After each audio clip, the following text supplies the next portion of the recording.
if Trump uses these phrases every day, I believe he'll be even or even ahead of Hillary Clinton the day before the election. But if he doesn't, I believe he will be unsuccessful. And number one, you run against an inefficient, ineffective, unaccountable government. That is exactly what frustrates America the most about politics today, is that their hard-earned tax dollars are being wasted.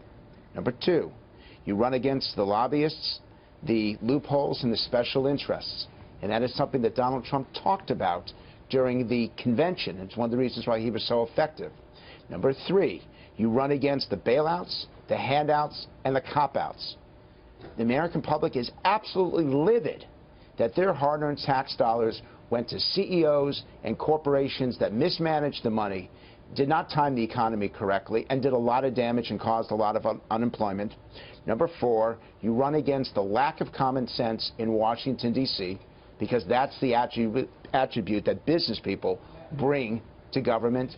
And finally, he should be using every single day the following statement: you work hard for your money.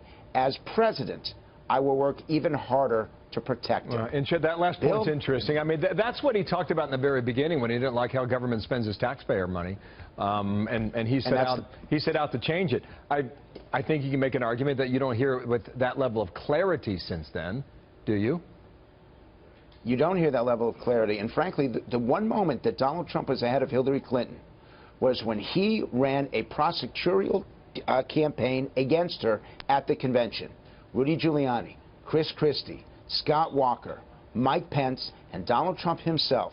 None of this other extemporaneous issues, none of this yelling about the media, no attacking anyone except for Hillary Clinton. And Donald Trump was leading all across the country, and some people even said that he was the odds-on favorite to win the election. What has happened over the last 2.5 weeks? Exactly the opposite campaign, where he has been unfocused, unclear, and definitely not holding Hillary Clinton accountable. That's been his mistake, and that's the reason why he has fallen, not just nationwide, but in the states that matter.